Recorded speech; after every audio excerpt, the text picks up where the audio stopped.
शुरुआत करेंगे इस वक्त की बड़ी खबर के साथ। सुकमा से बड़ी खबर है, नक्सल मोर्चे पर जवानों को बड़ी सफलता मिली है। मुठभेड़ में 10 नक्सली ढेर हो गए, एक जवान भी घायल बताया जा रहा है। कोंटा के भेरी इलाके में ये मुठभेड़ चल रही है। मौके से 3 ऑटोमेटिक हथियार बरामद किए गए। उड़ीसा के रास्ते नक्सली छत्तीसगढ़ पहुंचे थे। तो कल सुरक्षा बलों को यह जानकारी मिली थी कि जो नक्सली हैं वो उड़ीसा और आंध्र प्रदेश के रास्ते छत्तीसगढ़ पहुंच रहे हैं, और इसी सूचना पर सुरक्षा बलों की टीम रवाना की गई थी। और अब नक्सल मोर्चे पर जवानों को बड़ी सफलता मिली है। मुठभेड़ में 10 नक्सली ढेर हो गए, तो वहीं एक जवान घायल बताया जा रहा है। कोंटा के भेज्जी इलाके में ये मुठभेड़ चल रही है और लगातार अपडेट सामने आ रहे हैं। मौके से 3 ऑटोमेटिक हथियार बरामद किए गए हैं। उड़ीसा के रास्ते ये नक्सली छत्तीसगढ़ पहुंचे थे। कल ये जानकारी हाथ लगी थी और उसी के बाद सुरक्षा बलों की जो टीम है वो रवाना की गई थी भेज्जी इलाके में। और अब भेज्जी इलाके में सुरक्षा बल और नक्सलियों के बीच मुठभेड़ हो रही है। ज्यादा जानकारी के लिए हमारे सहयोगी राजा राठौर हमारे साथ जुड़ गए। राजा, क्या और जवानों के घायल होने की भी खबर है? देखिए, अब तक ऐसी कोई खबर नहीं है।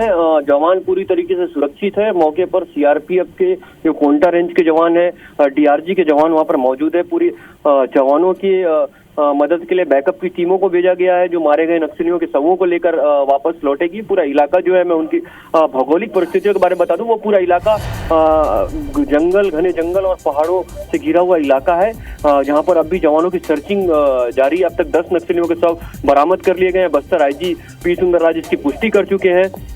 मौके से एक AK-47 50 SLR हथियार समेत भारी मात्रा में जो नक्सलियों के हथियार है वो भी बरामद किए गए हैं। जी राजा, ये जो 10 नक्सली हैं जिनके शव बरामद किए गए, क्या इनमें कोई बड़ा कमांडर भी शामिल है, कोई बड़ा चेहरा? इसकी जानकारी क्या हाथ लग पाई, उनकी पहचान हो पाई है? देखिए, जिस तरीके से मौके से ऑटोमेटिक हथियार बरामद किए गए हैं, निश्चित तौर पर ऐसा माना जा सकता है कि कोई नक्सलियों का जो बड़ा चेहरा है या बड़ा कमांडर है वो भी यहाँ पर मौजूद हुआ होगा या मारा गया होगा। लेकिन अब तक क्योंकि जो जवान है वो मारे गए नक्सलियों के शवों को लेकर जंगल में मौजूद है, अभी तक शिनाख्ती की जो कार्रवाई है वो नहीं हो पाई है। लिहाजा जैसे ही जवान लौटेंगे उसके बाद जो पुलिस है वो एक बड़ा प्रेस कॉन्फ्रेंस कर पूरे मामले की पूरी सफलता की जानकारी देगी।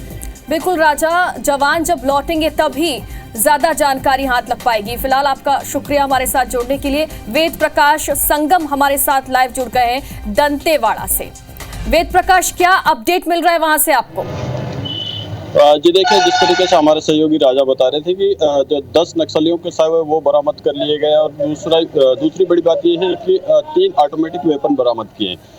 स्पष्ट है योगिता कि यहाँ पर बड़े माओवादियों की उपस्थिति की सूचना थी, और इसी सूचना पर सुकमा पुलिस ने ये ऑपरेशन लॉन्च किया था, और इस ऑपरेशन में एक बड़ी सफलता भी मिली है। और जैसे कि सुकमा जो जिला है वो तेलंगाना, आंध्र प्रदेश और उड़ीसा से लगता है, तो ये चूंकि कुछ साल पहले तक देखे तो ये एक महफूज इलाका था नक्सलियों के लिए। नक्सलियों की चहलकदमी इस इलाके में होती रही है। तो अब जैसे कि जानकारी ये आ रही है कि ओडिशा के रास्ते ये नक्सली यहाँ पर पहुँच रहे थे। उन्हें इस बात का बिल्कुल भी अंदाजा नहीं था कि फोर्स उनका इंतजार कर रही थी। फोर्स को नक्सलियों के मूवमेंट की सूचना पहले ही लग चुकी थी, और इसी के चलते फोर्स जो है पूरी तरीके से ये तैयार थी कि किसी भी तरीके से ये जो नक्सली सुकमा में इंटर करने वाले हैं इनको ढेर कर दिया जाए। एक रणनीति बनाई पुलिस और सीआरपीएफ के आला अफसरों ने, और एक बड़ी सफलता यहाँ पर पुलिस को मिली है। पिछले कुछ दिनों की बात करें तो दंतेवाड़ा में भी आपने देखा होगा योगिता कि 38 नक्सलियों को पुलिस ने मार गिराया था। लगातार नक्सलियों पर पुलिस अटैक कर रही है, और पुलिस को लगातार सफलताएं भी मिल रही है। और दूसरी बड़ी बात यह है कि जवानों को किसी प्रकार का नुकसान नहीं हो रहा। हालांकि यहाँ यह बताया जा रहा है कि एक जवान घायल है, उसकी स्थिति ऐसा नहीं है कि वो गंभीर स्थिति में हो, यानी कि यहाँ भी पुलिस पूरी तरीके से सुरक्षित है, और नक्सलियों को बड़ा नुकसान हुआ है। अभी सर्च ऑपरेशन जब चलेगा तब ये पता लग पाएगा कि इस मुठभेड़ में क्या और भी नक्सली मारे गए हैं या फिर और भी हथियारों की बरामदगी हो पाती है। योगिता जी बिल्कुल वेद प्रकाश, जैसा कि आप बता रहे हैं कि लगातार अपडेट मिलते रहेंगे। हालांकि मौके से ऑटोमेटिक हथियार बरामद किए गए हैं, तो जैसे हमारे सहयोगी राजा राठौर ने बताया कि हो सकता है कि कोई बड़े नक्सली कमांडर जो हैं उनके मारे जाने की भी इसमें पुष्टि हो सकती है। फिलहाल 10 नक्सली तो मार लिए गए हैं, लेकिन वेद प्रकाश ये भी जानकारी दें कि कितने सुरक्षा बलों की टीम इस वक्त वहां पर मौजूद है मुठभेड़ में?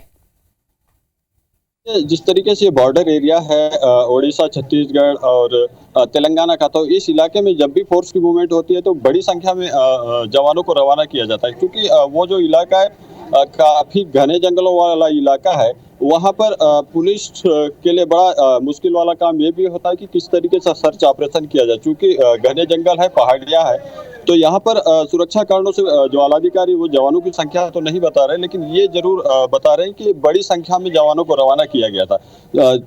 जिस तरीके का एरिया होता है योगिता, उससे ये पुलिस के अधिकारी तय करते हैं कि कितनी संख्या में जवानों को रवाना किया जाए। तो यहाँ यही कयास लगाए जा रहे हैं कि बड़ी संख्या में जवानों को भेजा गया था, और यही वजह भी है कि एक बड़ी सफलता जवानों को मिली है योगिता। जी बिल्कुल वेद प्रकाश, और जैसा कि राजा राठौर भी बता रहे थे कि जब जवान वापस लौटेंगे तभी जो पुख्ता और व्यापक जानकारी है वो हाथ लग पाएगी। फिलहाल नक्सल मोर्चे पर यह बड़ी सफलता। बहुत बहुत शुक्रिया आपका तमाम